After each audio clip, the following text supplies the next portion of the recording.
Hello, today we will guide you through how to create a GitLab personal access token. To begin, open GitLab in your browser and make sure you are on the GitLab homepage while signed into your account.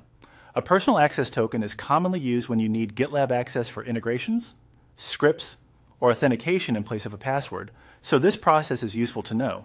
Once you're on the homepage, move to the top right corner of the screen and click your profile account icon. This will open the account menu where you can access your personal settings. From that menu, click Edit Profile.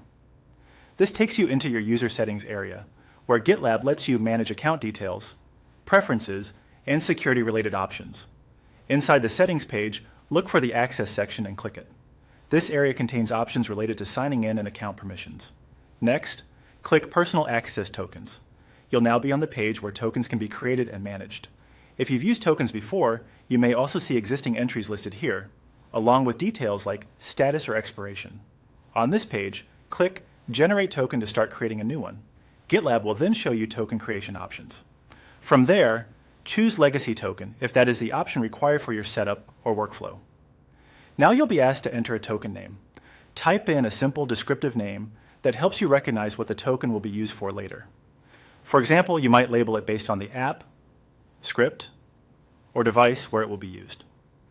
After that, enter a description if needed. This step is optional, but it can be helpful if you want extra context, especially if you plan to create more than one token over time.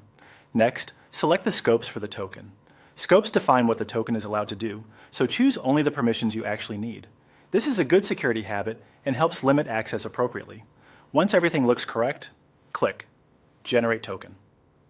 GitLab will create the token and display it for you.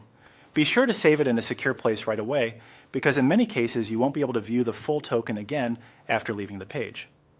And that's it. You've successfully created a GitLab personal access token. If you plan to use it in another tool, the next step is simply to paste it there when prompted and store it securely for future use.